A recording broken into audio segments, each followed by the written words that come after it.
Hey everyone, welcome back to our channel. In this video, I will show you on how to read Instagram messages without being seen. For this tutorial, I prepared two accounts for demonstration purposes only. To get started, open Instagram app and log in here. So basically, this is my first account.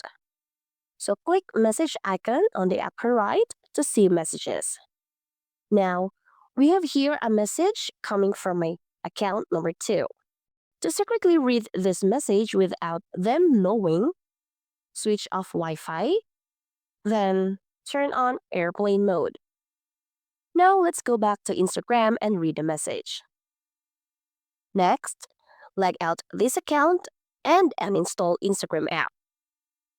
After doing this guys, you can turn the Wi-Fi back on, then turn off airplane mode.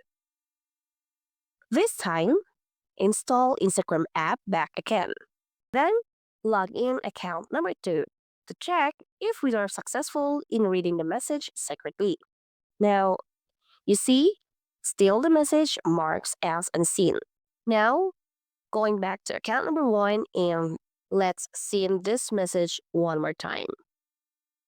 Lastly, log in account number 2 and go to message icon to check if the message is already seen. Alright, and there we have it. So that's how to secretly read Instagram messages without them knowing. If you think this video helpful, please like and share and hit the notification bell and don't forget to subscribe.